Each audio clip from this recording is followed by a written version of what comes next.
propósito, a comunhão. E aí eu saí um pouquinho, fui para a Boa Vista, participei de um culto muito animado, eu estava cansado, fui pregar quase 9 horas da noite, era congresso, então a gente sabe como que a coisa se alonga, mas foi muito gostoso. Conheci jovens da FIB do Jardim da Cássia, não sei onde fica a igreja, mas é Jardim da Cássia. Conheci mais algumas pessoas lá da Boa Vista. Hoje de manhã tomei um café na igreja, depois fui para as colinas, pude ministrar lá no 19º aniversário da igreja. Hoje à tarde passei com os casais jovens, com o Naran, com o Ídolo e com o Arthur. Nós almoçamos, depois fizemos uma recreação junto. E hoje estou aqui conosco, com vocês novamente. Muito bom. O Cleber está super excluído ali, ó. Momento muito bom. Eu tenho sido muito beneficiado pela comunhão. Eu de coração aprendo muito. A cada ato, né, a gente vê a personalidade de cada um, um jeito, mas o amor de Deus sendo materializado, efetuado. Muito obrigado pela comunhão que eu tenho desfrutado com a igreja. Então, o teor, o foco da mensagem de hoje vai ser comunhão. Pois bem, a palavra de Deus diz assim: todos se dedicavam de coração ao ensino dos apóstolos, à comunhão, ao partir do pão e à oração. Havia em todos eles um profundo temor. Senhor, mais uma vez, dependente de Ti, pedimos auxílio do Teu Santo Espírito, para que o Teu Filho seja formado em nós e o Pai receba toda a glória. Amém. Amém. Queridos, o livro de Atos, ele é impressionante, é muito gostoso, até por causa da natureza do texto, que é um texto narrativo, é uma história, então isso nos envolve muito. E é impressionante porque o capítulo 1, a transição entre Jesus e os apóstolos, é a continuidade da sua obra. Nessa transição, os discípulos recebem uma ordem extraordinária. E qual é a ordem que os discípulos receberam? Ser testemunha. E quando a gente olha para a vida de Jesus, aquilo que ele pregou e aquilo que ele fez, provavelmente os discípulos ficaram um pouco receosos. Senhor, ser a sua testemunha?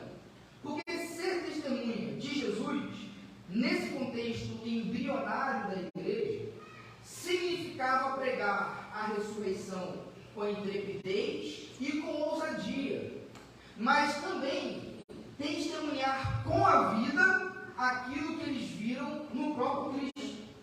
Então eu imagino que qualquer um de nós que passasse 3 anos com Jesus, e Jesus depois falasse assim: olha, a bola da vez agora é com vocês, seja minha testemunha, replique o que vocês viram de mim no ambiente que vocês vão.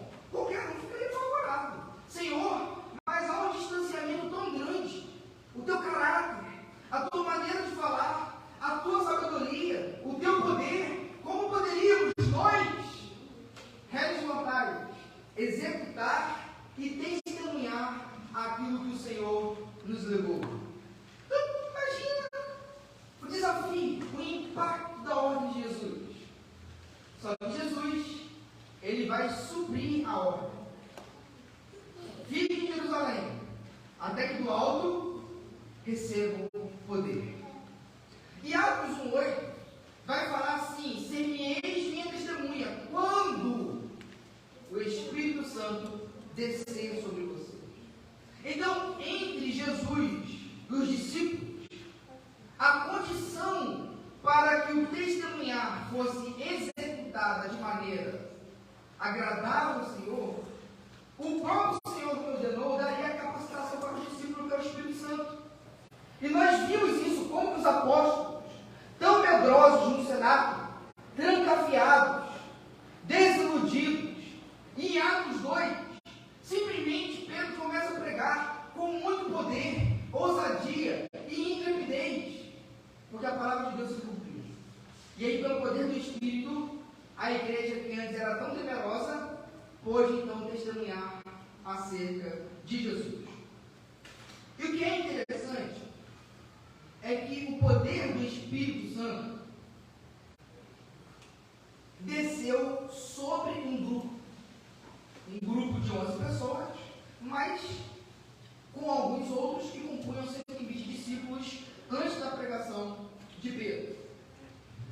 E o que é muito interessante é que na antiga aliança, sempre que havia uma manifestação gloriosa de Deus, por meio de trovões, por meio de fumaça, por meio de alguma teofania manifestada, o povo ficava com medo, porque ele dava aquele ar de distanciamento entre o eterno e o efêmero que somos nós, entre o sagrado e o pecador que somos nós. E até que a obra do sacrifício fosse feita, Deus não poderia ainda habitar de maneira efetiva no ser humano. Então, a glória de Deus se manifestou no tabernáculo na antiga aliança, quando foi inaugurado. A glória de Deus se manifestou no templo de Salomão, quando o templo foi inaugurado. E agora, meus irmãos, a glória de Deus se manifesta onde? Sobre, no e com os discípulos.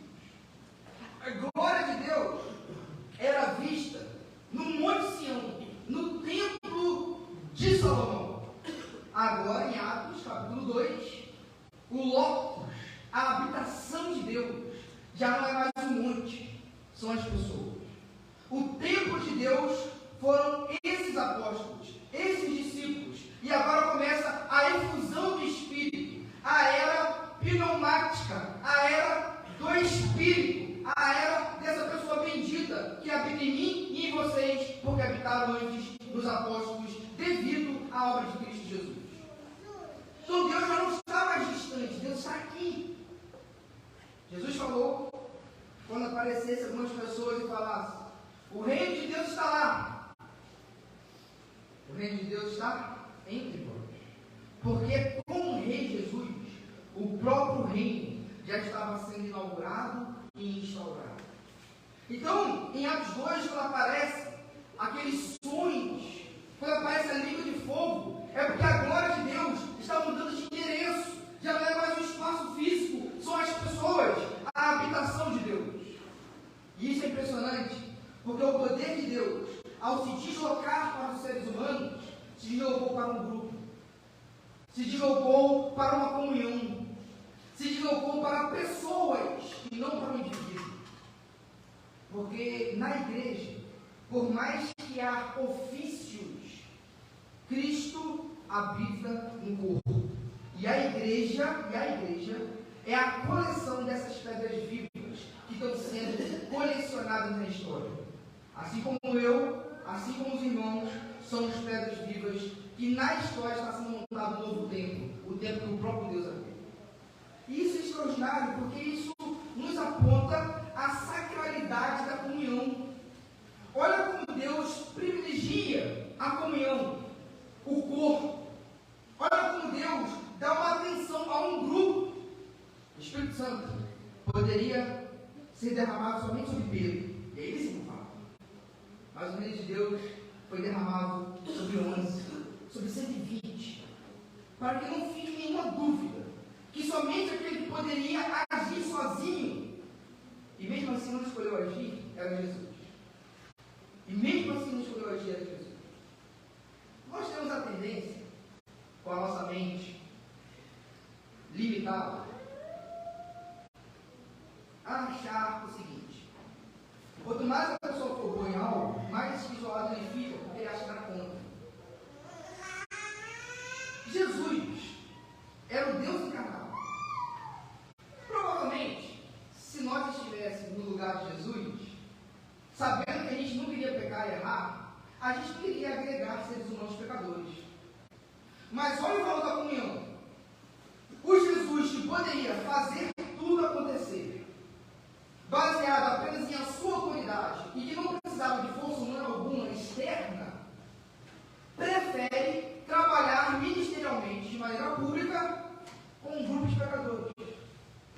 Olha a relevância da comunhão, inclusive para aquele que poderia sustentar o seu próprio ministério, que era Jesus. No entanto, o Deus encarnado não teve uma carreira solo, não teve no isolamento, mas a sua identidade foi na comunhão.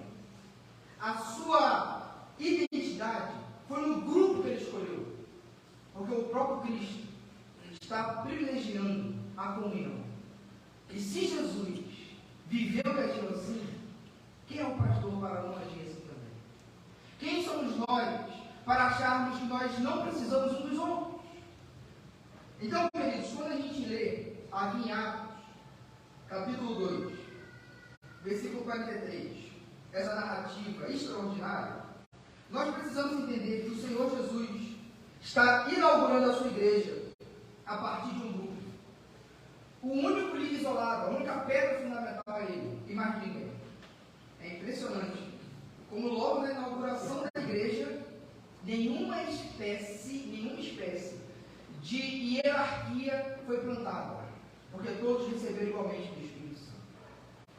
Meus irmãos, vamos lá, o versículo 42 de Atos diz assim mais uma vez: todos eles se dedicavam de coração ao ensino dos apóstolos, à comunhão, ao partir do pão e à oração. O primeiro ponto que eu quero destacar é logo nesse todos. Aqui, o Pentecostes aconteceu 50 dias depois da Páscoa, quando era de costume. 50 dias depois da Páscoa, o que Jerusalém tinha feito com Jesus? Crucificado. Se nós lermos os finais dos evangelhos, a multidão entre Jesus e Barrabás preferiu Barrabás. E inflamados pelos líderes judeus, o que a multidão gritava? Crucifica-o! Crucifica-o! Só que em Atos 2, versículo 42, quando fala esse todos, está se remetendo ao versículo 41, que fala de 3.000 pessoas que se converteram. Ou seja, pessoas que antes que estavam na multidão gritando crucificam, agora está perguntando para Pedro: Pedro, o que devemos fazer? Engraçado que o apelo aqui não foi do pregador para o público, o apelo aqui foi do público para o pregador. Pedro, o que devemos fazer? E aí Pedro vai dar uma resposta muito sábia: arrependam-se e se afastam dessa geração perversa. Meus irmãos, 50 dias, muitas coisas não acontecem. E aqui não está uma pessoa arrependida. Tem 3.000 pessoas que 50 dias atrás tinham crucificado Jesus e agora está percebendo que tinha cometido o maior equívoco da história humana. E Jerusalém não era uma cidade que fosse tendenciosa a isso. Jerusalém era osso duro de roer. Jesus, antes de morrer, olhou para Jerusalém e fez o quê? Chorou. Jerusalém, Jerusalém, que mata os profetas. Como quis eu alinhá-los, como a galinha faz com seus pintinhos. Em uma parábola, Jesus vai fazer uma analogia de Israel com o dono de uma agricultura, de um investimento, que fala que ele enviou os seus servos, simbolizando os profetas, e o que Israel fez? Matou. E aí o dono do empreendimento pensou: você vai meu filho, eles vão respeitar. E o que aconteceu? Mataram o filho. Então, olha a natureza de Jerusalém. Nós não estamos falando de pessoas tendenciosas ao quebrantamento, pelo contrário. Mas o que me encanta nesse todos, remetendo-se aos 3.000 pessoas que se converteram, é que o poder de Deus não encontra limite na dureza do coração humano. Não existe coração que seja tão inquebrantável que não possa ser transformado pelo poder de Deus. Porque nós estamos diante de assassinos convictos, que agora estão perguntando a Pedro o que podem fazer, porque se arrependeram dos seus pecados. Uma cidade que estava tão emaranhada em pecados, que em Mateus 24, em Lucas 21 e em Marcos 13, Jesus vai profetizar a queda de Jerusalém. E aconteceu com Tito, no ano 70 depois de Cristo. Tal era a dureza de Jerusalém. Jesus olhou para Jerusalém e falou: não vai ficar pedra sobre pedra. E aí, meus irmãos, quando a gente vê aqueles eventos que são horrorizantes, pela profecia de Jesus se cumprindo em Jerusalém, a gente vê que não era uma cidade fácil, não eram habitantes que tinham tendência ao arrependimento. Mas louvado seja Deus, porque o Espírito Santo desceu sobre os apóstolos e Pedro pregou. E diante dessa pregação, essas pessoas se converteram ao Senhor que eles haviam crucificado. Que coisa extraordinária! Eu quero dizer para os irmãos que os irmãos não percam a esperança. Não percam a esperança. Não percam a esperança que o Baixo Grande pode ser mais alcançado do que já foi. Não percam a esperança quando você volta para casa e tem talvez um filho, uma filha, um esposo, uma esposa. Quando você vai para o trabalho e tem um amigo querido. Quando você está no convívio social, tem gente boa, mas que ainda não é aquilo que você faz, a pessoa não tem jeito. Aqui está Jerusalém, que crucificou Jesus, mas agora está quebrantado todo o poder de Deus. Nós precisamos entender que o Espírito Santo não encontra limites ao coração mais duro que seja, porque ele pode ir aonde nós não pensamos. Então quero injetar ânimo na igreja, fé e esperança, para que possam olhar agora com um olhar de esperança para aquelas pessoas que talvez vocês amam, mas que ainda não creram em Jesus Cristo. Pois bem, esse todos ainda nos ensina mais uma lição. Todos se dedicavam. Observe que havia o interesse pessoal, individual, naquelas pessoas que estavam congregadas em praticar as disciplinas espirituais. Todos eles, ou seja, Lucas está olhando a história da igreja, está narrando, e está percebendo que era comum os indivíduos buscarem a doutrina dos apóstolos, os indivíduos buscarem a comunhão, os indivíduos repartirem o seu pão, os indivíduos orarem. Lucas está olhando e está olhando, cara, essa é uma história da igreja, falando, havia temor no coração de um cara. Sabe por que isso é interessante, meus irmãos? Porque às vezes a gente terceiriza a disciplina espiritual. Não, orar é para o pastor. Não, buscar a doutrina do apóstolo é para o pastor. Não, a comunhão é para quem talvez tenha alguma participação especial na igreja. Mas Lucas está dando interesse individual, que quando as pessoas se encontravam, tinha aquele ambiente a qual o Espírito Santo poderia trabalhar. Porque individualmente as pessoas eram aplicadas às disciplinas espirituais. E meus irmãos, assim como estes, busque essas 4 áreas que Lucas está nos narrando. Busque a doutrina dos apóstolos, busque a comunhão, busque o partir do pão e busque a oração. E nós veremos uma grande mudança na nossa própria comunhão, na vida da igreja. O que será gerado? O temor. O temor será gerado a partir do momento que nós tivermos essas disciplinas efetuadas em nossas vidas.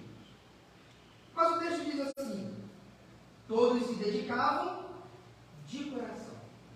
A maioria das versões falam que todos perseveravam. Eu gosto dessa tradução porque parece que o tradutor optou para mostrar o espírito que acompanhava os atos das disciplinas. Porque existe um perigo, uma linha tênue no mundo religioso, de nós cairmos no conformismo e na mecânica da religião, sem que o nosso coração esteja envolvido de fato de verdade. Eles perseveravam, mas não somente faziam dominicalmente a comunhão, eles queriam aquilo. Era um impulso interno. Não havia satisfação em bater cartão na presença da igreja. Era o desejo do coração. Não é porque eu tenho que ler a Bíblia para ser salvo. É porque eu sou salvo e me regozijo no Salvador que eu quero conhecê-lo mais. Então observe que Lucas está mostrando que o coração das pessoas estavam integralmente envolvidas nos atos das disciplinas espirituais. Precisamos sim, meus irmãos, praticar aquilo que o Senhor nos ordenou. Mas precisamos sempre calibrar o nosso coração e dizer: Senhor, estou fazendo de coração. Senhor, se não há mais ânimo interno, envia o teu Espírito Santo e reaviva, quebranta, mas me dê a alegria da tua salvação. Ajude-me a comungar com prazer e alegria. Que coisa extraordinária que você está narrando dessa igreja tão embrionada, dessa igreja que está começando, dessas 3.000 pessoas que começaram o reino de Deus após Jesus Cristo. Pois bem, vamos às 4 disciplinas espirituais que eles praticavam. Todos eles se dedicavam de coração ao ensino dos apóstolos. Meus irmãos, eles não tinham a Bíblia como nós temos. O que eles tinham era a representação do Cristo dos apóstolos, nas pessoas investidas de autoridade. Então, qual era o meio que eles tinham para conhecer o Cristo que eles estavam se arrependendo de ter crucificado? Qual era o meio? Vamos buscar alguém que conheceu Jesus. Vamos buscar alguém que tocou Jesus. Vamos buscar alguém que ouviu e que viu Jesus. O apóstolo João, ele abre as suas cartas e diz assim: olha, nós que vimos, que tocamos, nós que ouvimos, estamos passando para vocês essa doutrina. Queridos, nós temos um privilégio extraordinário de ter aquilo que eles não tinham, que é toda a revelação, que é toda a doutrina dos apóstolos em nossas mãos. Eles corriam para ouvir um sermão. Nós não precisamos disso. Se Pedro tivesse almoçando de Cabo Frio, e fosse o início da era da igreja, nós precisaríamos ir lá. Hoje você tem uma Bíblia na sua casa, é só abrir. É mais fácil que eles. Tem Bíblia no celular, tem Bíblia no YouTube para ficar ouvindo. A questão toda, qual é a minha disponibilidade para ouvir a doutrina dos apóstolos? E ouvir nas Escrituras tem muito a ver com a ler as próprias Escrituras. É algo que todo cristão está vocacionado a fazer. Nem todo cristão tem a vocação para falar em público. Inclusive, falar em público é o maior medo do mundo. Falar em público. Qualquer pessoa que já teve alguma atividade em escola, em faculdade, tem que pregar, sabe disso. Na igreja também é assim. Há aqueles que são mais vocacionados a falar. Mas todos na igreja, inclusive aquele que é vocacionado a falar, tem uma ordem e uma vocação para ouvir. Inclusive aquele que fala só pode falar porque está ouvindo a doutrina dos apóstolos.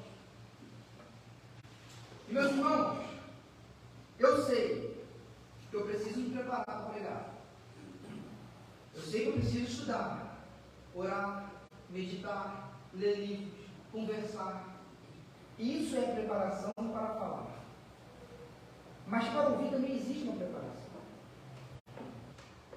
Para ouvir, nós também precisamos calibrar e aquietar o nosso coração. Não deixar que a nossa mente fique vagueando. Não se distrair com tecnologias. Mas ficar atento àquilo que está sendo pregado. Eu contei um dia aqui na igreja, uma ilustração que aconteceu com o Spurgeon, quando ele estava pregando. E logo após a mensagem, na descida do púlpito, uma senhorinha chegou para ele e falou: pastor, eu amo ouvir o senhor pregar, mas hoje foi diferente. Aí Spurgeon olhou para ela e disse: essa semana a irmã orou mais. Se preparou para ouvir. Estava mais quebrantado. Estava mais apto a receber a semente que está sendo lançada. É uma sinergia. A pregação não é um ato isolado, mas é um ambiente que acontece na comunhão. Queridos, nós precisamos preparar o nosso coração para ouvirmos a doutrina dos apóstolos.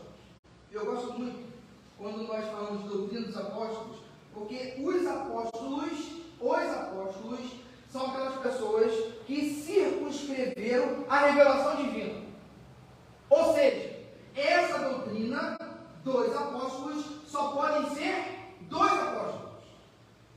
Ela não pode ser substituída por mais nada. Porque aqui está o teor da vida e da saúde da igreja.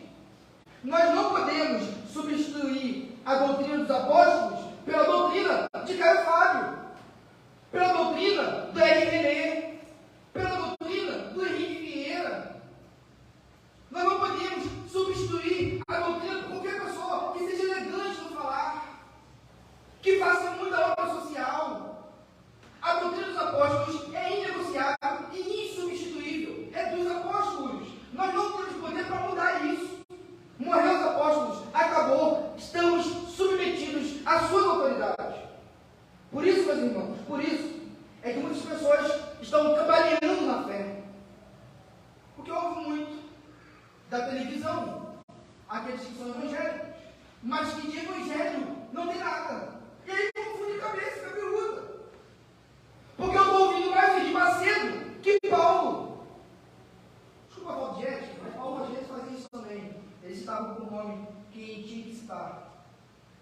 E eu tenho compromisso de cuidar da igreja.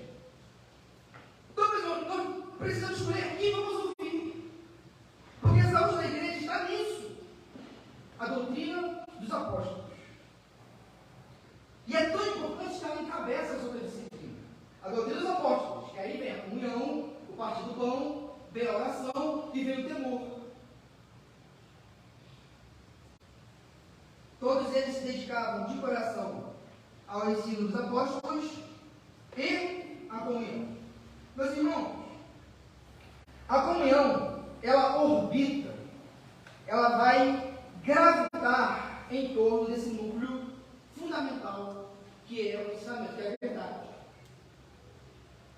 E ela talvez seja a expressão mais bela daquilo que iremos experimentar no céu. A igreja é como se fosse um microcosmo, uma representação daquilo que nós iremos experimentar na era do porvir. Nós temos a possibilidade de antecipar um pouco do gozo do céu na comunhão dos santos. E isso é tão profundo, e isso é tão central na vida da igreja, que a oração mais extensa de Jesus que foi registrada para nós, que é a oração de João, capítulo 17, a oração sacerdotal, um dos elementos principais da sua oração é a comunhão. No capítulo 17, versículo 23, diz assim: eu oro para que eles sejam um, assim como eu e o Pai somos. Deus é uma eterna comunhão. Deus é a Santíssima Trindade, Pai, Filho e Espírito Santo. O Pai nunca foi sem o Filho e sem o Espírito Santo. O Filho nunca foi sem o Pai e sem o Espírito. O Espírito nunca foi sem o Filho e sem o Pai. Uma eterna comunhão. Então, a representação coletiva da igreja acerca do Deus que nós adoramos é a comunhão. Quando nós vivemos bem uns com os outros, nós estamos refletindo agora do Deus que nós servimos, que é Pai, que é Filho e que é Espírito Santo. Existe uma regra espiritual lá em Salmos, que o adorador se torna semelhante àquilo que ele adora. Nós adoramos a Santíssima Trindade, o Pai, o Filho e o Espírito Santo. Por isso não dá para ir para a igreja e continuar de vir com o irmão.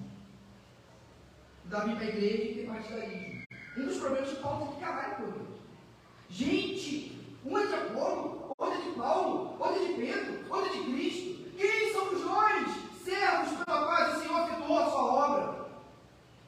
Comunhão, meus irmãos, é o refletir do próprio Deus que nós adoramos. E a comunhão, ela tem um poder de atração que de outra maneira nós não teríamos. Porque Jesus vai falar também em João 17 que por causa da comunhão efetuada na igreja, as pessoas do mundo vão olhar para a igreja e vão querer comungar, se aproximar, se relacionar com essa igreja que manifesta um pouco do céu. Que coisa extraordinária! Nós somos uma igreja missionária, louvado seja Deus por isso. Mas a missão de resgatar o outro começa antes de tudo quando me converto ao meu próximo dentro da igreja. Porque a beleza da comunhão, a beleza da igreja, ela é atrativa. está ao redor, está olhando, vai olhar um organismo diferente. Gente, como diferente, coisa diferente. Lá o flamenguista e o vascaíno celebram Deus junto. Como isso é possível? Lá não tem classe social. Uma pessoa que é rica e uma pessoa que é pobre estão juntos. Lá não tem divisão racial. Queridos, é muito extraordinário o que o poder do Evangelho faz. Na igreja primitiva, era muito capaz um senhor de escravo chegar na casa de alguém, onde era a igreja, e encontrar o seu escravo como presbítero. Nossa, é ele? É ele o pregador da igreja? Imagine o efeito que isso tem. E aí um senhor e um escravo olhar para o outro e falar: somos irmãos agora. Poder da comunhão. O poder econômico não faria isso. Muito pelo contrário. O poder político também não. Mas o poder da comunhão faz coisas que o ser humano, pela sua própria natureza egoísta, nunca faz. Que coisa linda, né? Que coisa extraordinária. Mas eu não quero iludir os irmãos não, porque às vezes vão achar que a igreja é perfeita, mas não é. Logo após, vai ter necessidade de instituir os diáconos. Por quê, meus irmãos? Porque houve um problema entre os judeus helenistas, de fala grega, e os judeus daqui de Jerusalém, na distribuição dos elementos que supria necessidades. Paulo vai falar em Filipenses capítulo 4 de duas senhoras que auxiliavam ele no ministério, estavam de birra, estavam brigando, Evódia e Cíntia. E Paulo vai falar para o pastor da igreja e para a igreja ajudar as irmãs a resolverem o seu problema. Então a igreja primitiva também tinha o seu problema, mas a beleza da comunhão da igreja não está na perfeição humana, coisa que nós nunca iríamos alcançar. Então onde está a beleza da comunhão da igreja? No poder do perdão que é efetivada no nosso meio. Nós somos perdoados por Jesus para perdoar o próximo.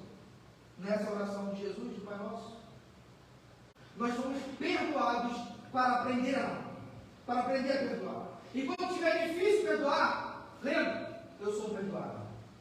E o meu perdão eu não poderia conquistar nem pela eternidade. Foi de graça. A beleza da comunhão não é que a gente nunca vai brigar. Não é que eu nunca vou ter um desentendimento com alguém.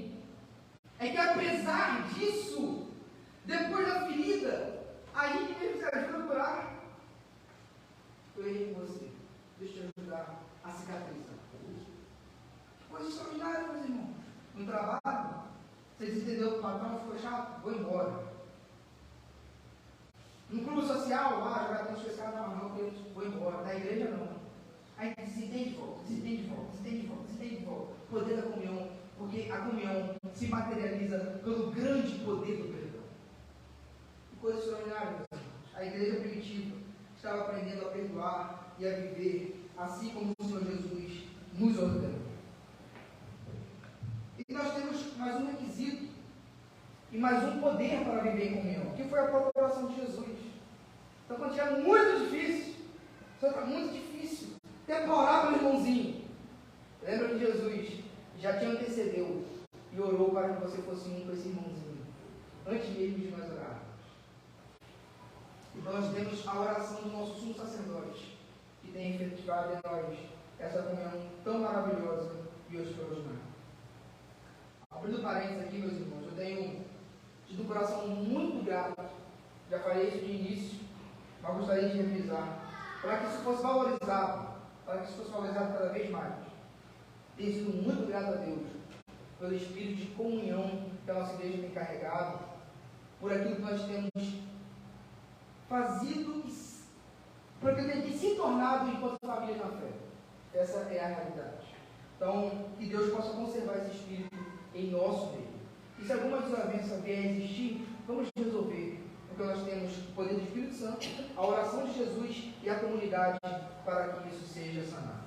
Pois bem, a igreja, a partir dos ensinos dos apóstolos da comunhão, tinha agora o partir do pão. O partir do pão, certamente, tem muito a ver com a ceia do Senhor, porque a ceia do Senhor era celebrada dominicalmente, toda semana.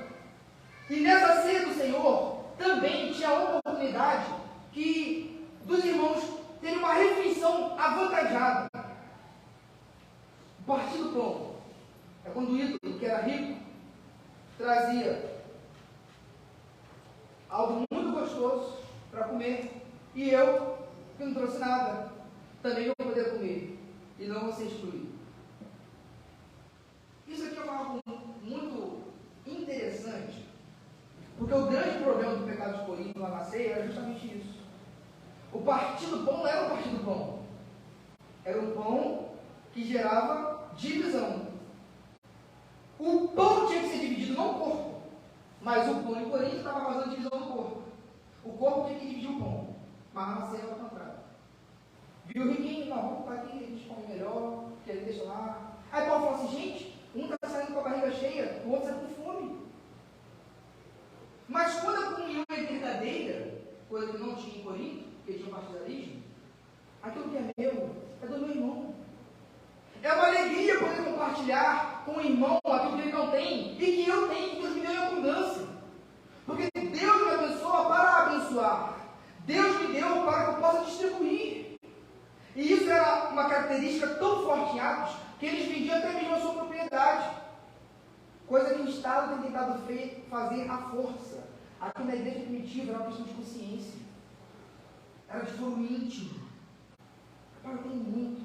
Não tem nada. Eu vou contribuir. Eu vou ajudar. Eu vou partir que tenho. Porque é da natureza do Deus Trino a igreja manifestar esse amor.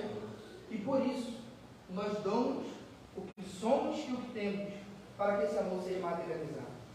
O apóstolo João leva isso tão a sério, mas tão a sério na sua primeira carta, que ele fala que quem não doa o que tem não ama.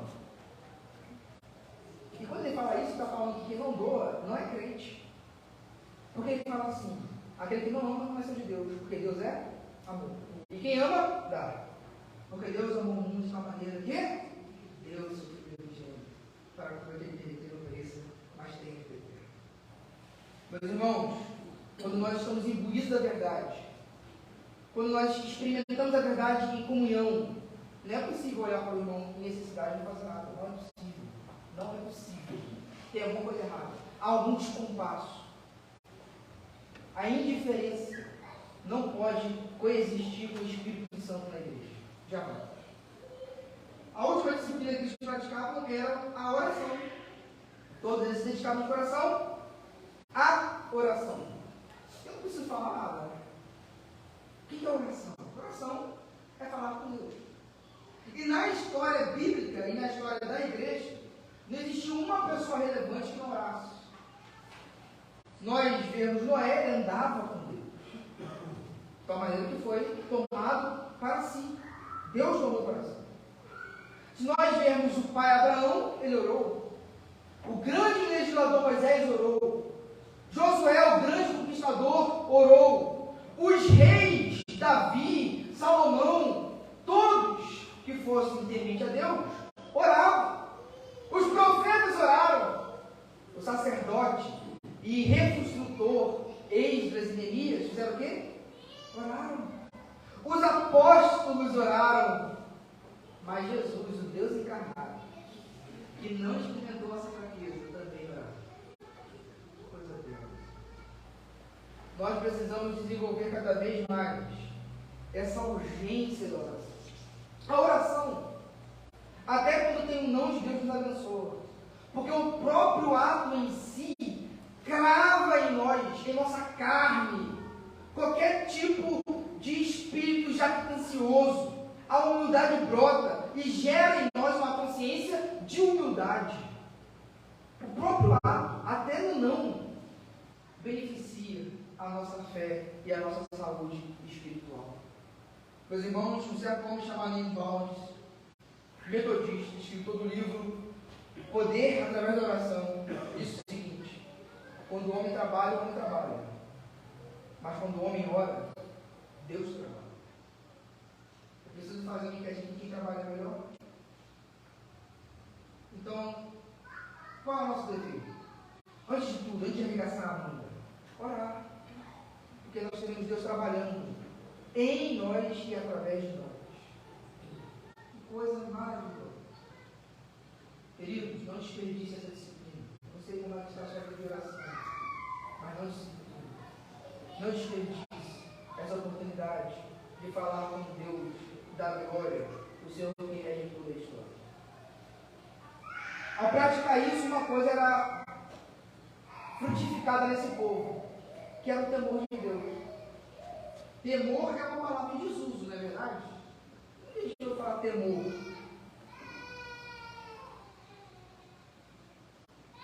O que é o temor? O temor é aquele misto de alegria pela salvação, mas de absoluta reverência pela santidade de Deus.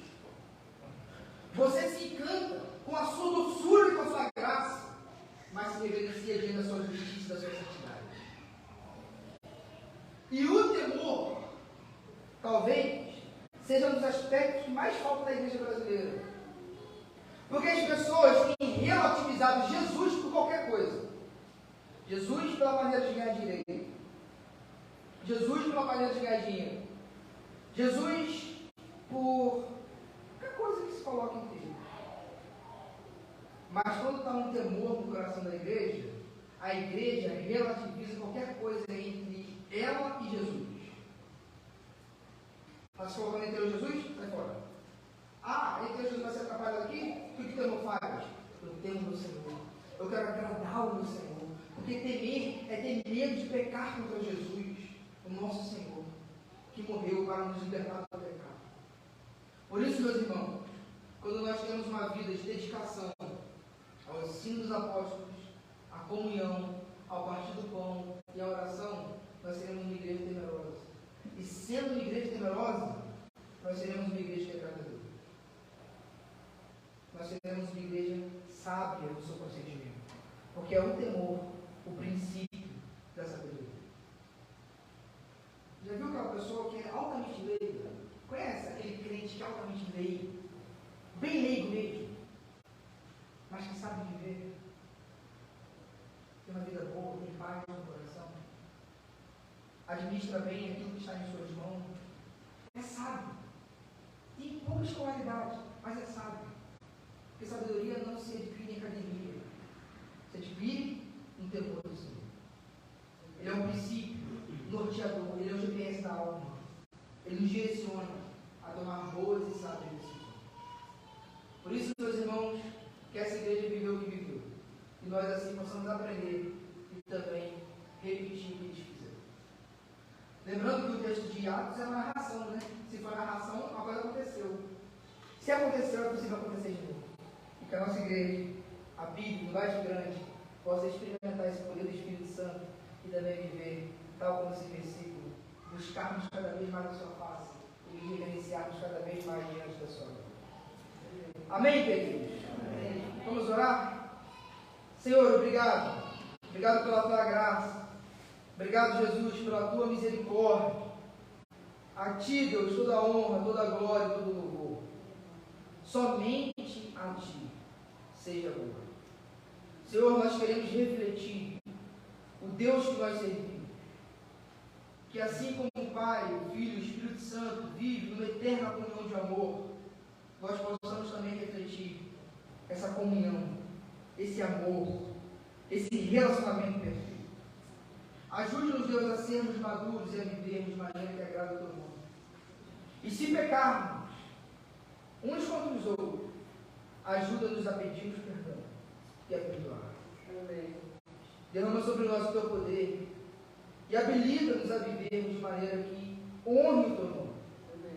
Nós somos fracos, somos pecadores, mas o Senhor prometeu o teu Espírito Santo, que seja Ele o dominador das nossas vidas, o direcionador, que seja Ele aquele que nos guia nas decisões tanto coletivas quanto individuais.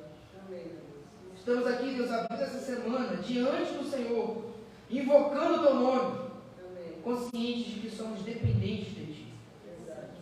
Obrigado, Jesus, por tudo aquilo que o Senhor tem feito. Como o Senhor tem abençoado a minha vida. Eu tenho certeza que irmãos também têm sido abençoados. Obrigado, Senhor, pelo alimento que o Senhor nos deu, pela roupa que vestimos, pela obra que tem sido efetuada, por tudo que tem acontecido, pelos obreiros que o Senhor tem trazido, pela comunhão que temos desfrutado, pelo alimento diário que o Senhor tem nos dado. Obrigado por tudo. Amém. Queridos, sábado que vem vamos continuar a nossa reforma. Se Deus permitir esse mês, a gente dá uma levanta e terminamos, em nome de Jesus, né? Bom, esse é o desejo, né? Então nós estaremos aqui, faremos alguns arremates, algumas pinturas ainda, aquilo ainda que nos cabe e que falta, onde nós temos um grande espaço, os irmãos viram aqui, né?